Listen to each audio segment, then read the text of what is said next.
Good morning, everyone. Again, welcome back in the online session.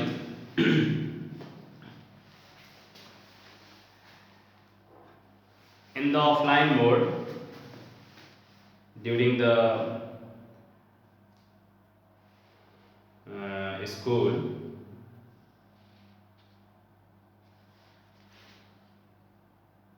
linear inequalities. I hope linear inequalities chapter was running, but today I am going to discuss and solve the miscellaneous exercise of chapter number 6. Okay. Based on the linear inequalities in double inequalities. Okay, तो अभी तक क्या था कि हम लोग के पास जो भी क्वेश्चंस आ रहे थे उस क्वेश्चंस में हम लोग लीनियर इनइक्वलिटीज के वन इनइक्वलिटीज पे फोकस कर रहे थे, लेकिन कुछ मोस्टली क्वेश्चन ऐसे मिले थे जहां पर टू इनइक्वलिटीज के सिंबल आ रहे थे। ठीक है, तो हम लोग मिसलेनियस के बाकी क्वेश्चन को डिस्कस करते हैं। Like question number 1 and example 1, ये एग्जांपल है आपका। ठीक, सॉल्व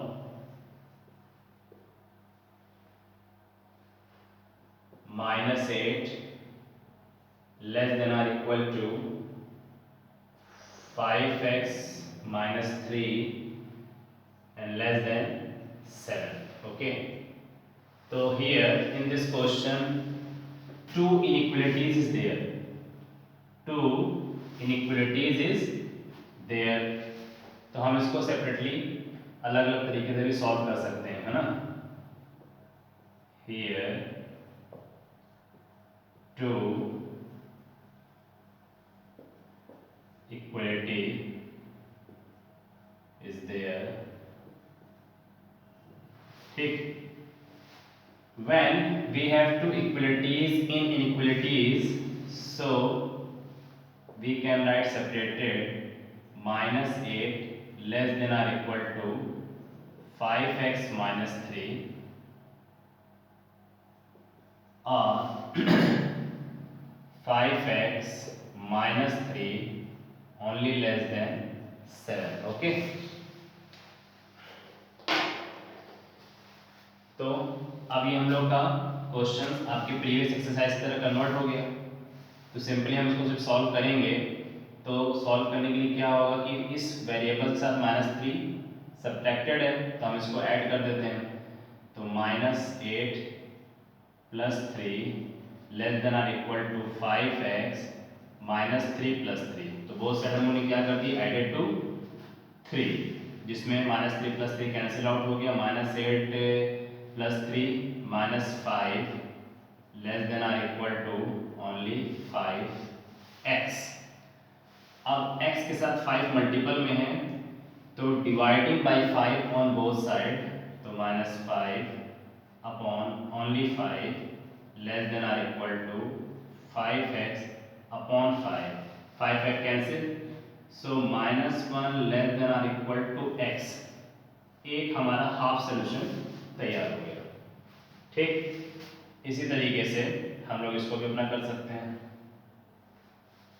5x माइनस 3, तो 5x minus 3 plus 3 less then 7 plus 3, तो हियर 5x लेस देन 7 3 10 हो जाएगा।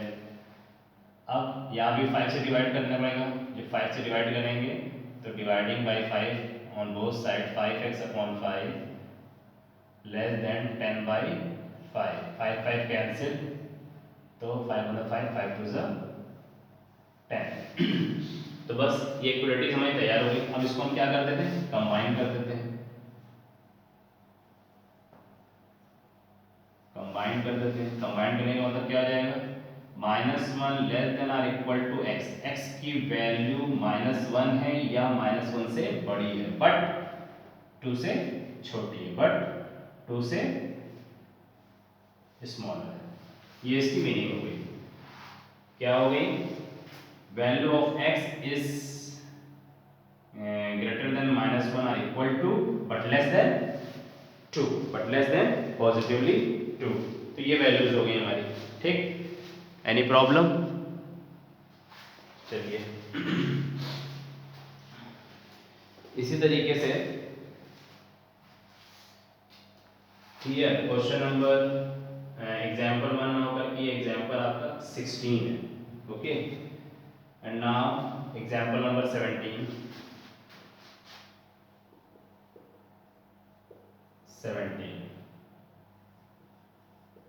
टू सॉल्व,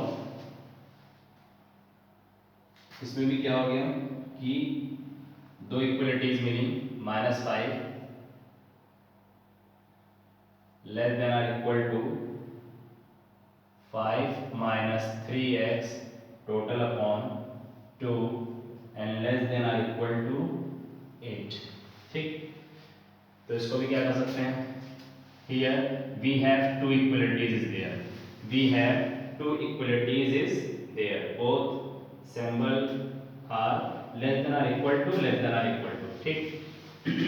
तो क्या किया जाए, इसको भी हम सेपरेटली लिख लेते हैं, -5 लेस देन और equal to 5 minus 3x upon 2 and r 5 minus 3x upon 2 less than or equal to 8, ठीक। पैरेलल सॉल्व किया जाता है। पैरेलल सॉल्विंग की मीनिंग क्या हो जाएगी कि यहाँ डिनोमिनेटर में 2 है, तो इस डिनोमिनेटर 2 को रिप्लेस करने के लिए हमको 2 से मल्टीप्लाई करना पड़ेगा ऑन बोथ साइड, तो multiplying by 2 on both side, तो -5 2 ज़ा 10 less than or equal to 2 two cancel 5 minus 3x, okay. And again positively 5x है तो इसको सब्ट्रैक्टेड कर देते हैं, सब्ट्रैक्टेड फ्रॉम 5, ठीक। तो -10 -5 less than or equal to +5 -5 -3x, -10 -5 -15 less than or equal to, this is cancel out -3x।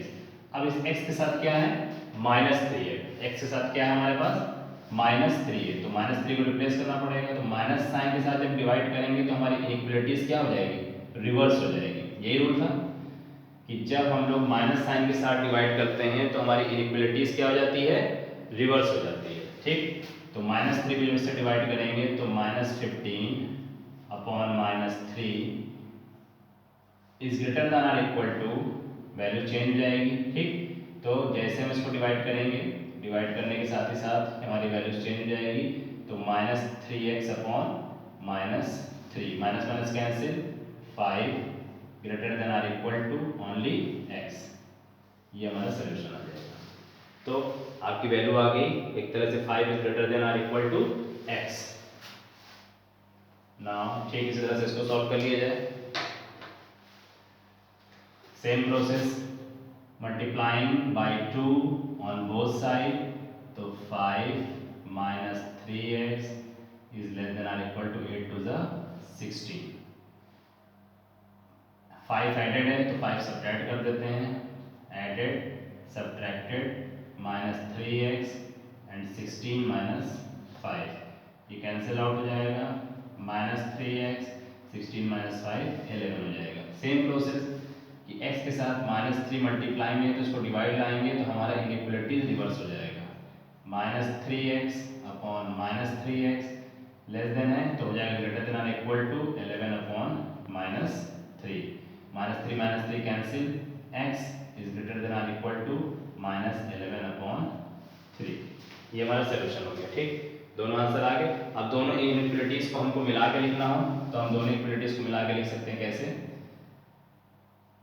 5 is greater than or equal to x minus 11 upon, एक sign हम मिस कर देते हैं, ग्रेटर देन और equal to -11 upon 3, ये इसकी meaning हो गई, ठीक। अगर हम अपने साइन को अपने क्वेश्चंस के अकॉर्डिंग ही देना चाहते हैं इस सैंपल में, तो हम अपनी वैल्यूज को चेंज कर देंगे, माइनस को इधर ले आएंगे, -11 upon 3 less than or equal to x less than or equal to 5। तो अपने इस आंसर को हम लोग इस दोनों मेथड की तरह लिख सकते हैं, greater than or equal to करके लिखना है तो ऐसे लिखेंगे less than or equal to करके लिखना है तो ऐसे लिखेंगे, ठीक। तो यहाँ पर क्या हो जाएगी, x की जो वैल्यूज है वो 5 है या 5 से ग्रेटर है, बट x की जो वैल्यूज है वो -11/3 है, -11/3 से ग्रेटर है। यहाँ की मीनिंग वही चीज़ हो गई कि दोनों की मीनिंग हम उसी तरीके से पढ़ा रहे, रीड कर रहे हैं, ठीक है ना। तो अपने आंसर को हम इस तरह से पैरेलल लिख सकते हैं। And question number 18, example 18, solve the system of inequalities. दो इक्वेशन यहाँ पे भी दिए हुए हैं, आपको नंबर लाइन पे ग्राफ को रिप्रेजेंट करना बताया गया था।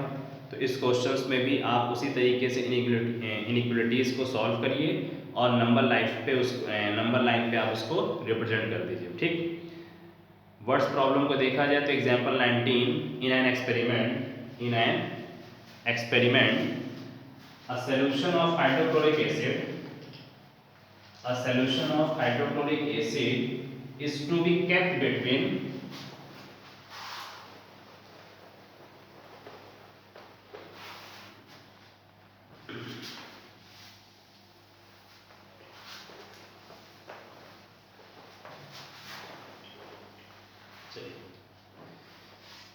In an experiment, a solution of a hydrochloric acid is to be kept between 30 degree and 35 degree Celsius. What is the range of temperature in degree Fahrenheit if conversion formula is given by C is equal to 5 by 9 F minus 32, where C and F represent temperature in degree Celsius and degree Fahrenheit respectively.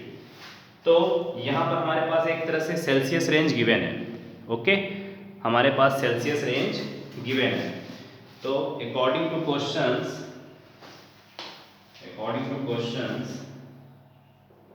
Example 19, ठीक, relation between Celsius and degree Fahrenheit है ना। We know that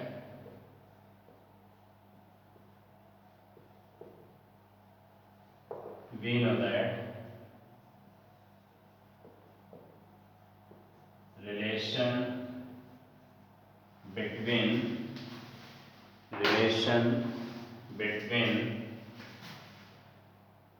degree Celsius and degree Fahrenheit is given C is equal to 5 by 9 in bracket Fahrenheit minus 32, ठीक। And hydrochloric acid को किसके degree में रखा गया, Celsius में दिया हुआ है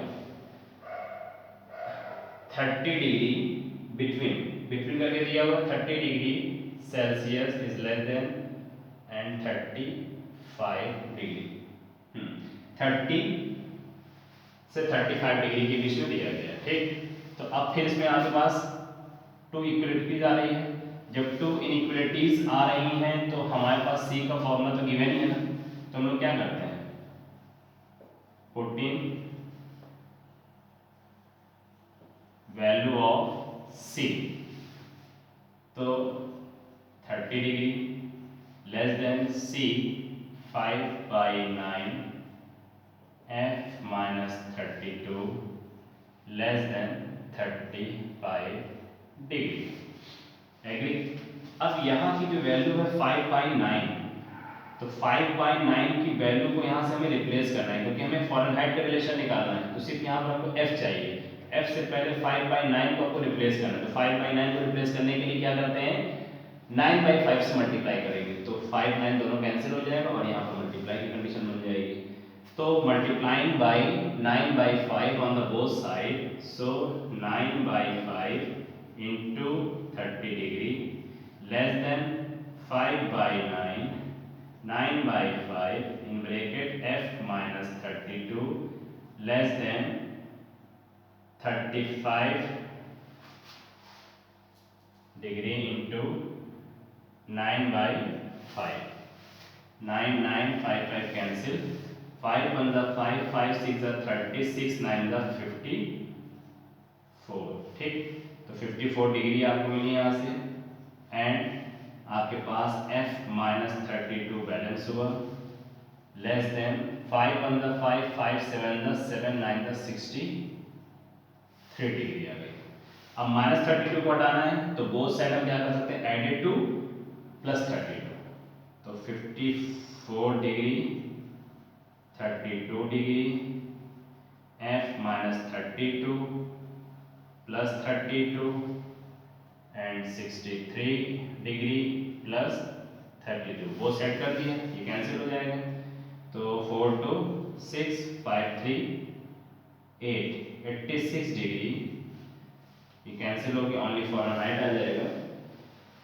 एंड 3 2 5 6 3 9, ये इसकी मीनिंग हो गई। तो अपने को इनइक्वलिटीज का कोई साइन चेंज करने की जरूरत नहीं पड़ेगी।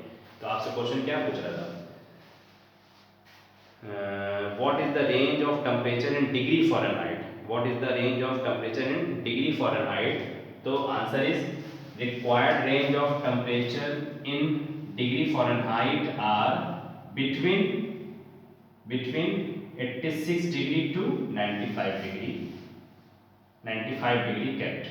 तो जो फ़ारेनहाइट डिग्री हमारी जनरेट होगी सेल्सियस में क्या हो रही थी, सेल्सियस में ये आ रही थी, डिग्री सेल्सियस 30 से 35 आ रही थी, बट यहाँ पर फ़ारेनहाइट डिग्री सेल्सियस में लेंगे तो 86 और 95 के बीच में हाइड्रोक्लोरिक सॉल्यूशंस को हमको रखना पड़ेगा। यही इस क्वेश्चन की मीनिंग है, ठीक है। And question number 20, a manufacturer has 600 litres. ये भी अच्छे क्वेश्चन है, बट जिस क्वेश्चन को हम लोग ने अभी लगाए हैं उस क्वेश्चन से रिलेटेड आपकी miscellaneous exercise on chapter number 6 में question number 11, question number 12 as it is ditto same to same questions है। तो इस क्वेश्चंस को आप अटेम्प्ट करें। और क्वेश्चन नंबर 13, क्वेश्चन नंबर 14 जो IQ से रिलेटेड क्वेश्चन है, mental as and chronological age से रिलेटेड है। तो क्वेश्चन नंबर 13, 14 और एग्जाम्पल 20, ठीक, ये आपके लिए होमवर्क रहा, इस क्वेश्चन को अटेम्प्ट करिएगा। बाकी रेस्ट ऑफ द क्वेश्चन जो प्रॉब्लम्स होती हैं उसको हम लोग कल की क्लास में डिस्कस करेंगे, ओके। तो मेन थिंग ये कि विजिबिलिटी को लेकर के या क्लैरिटी को लेकर कुछ प्रॉब्लम्स आ रही होंगी, but tomorrow we will improve the system. तो आप लोगों को कल से ये विजिबिलिटी की भी प्रॉब्लम हो जाएगी क्लियर, और सबसे अच्छी हम लोग को एक तरह से क्लैरिटी के साथ प्रॉब्लम नहीं होगी, हम उस चीज़ को पढ़ लेंगे, ओके चिल्ड्रन। तब तक के लिए थैंक यू सो मच।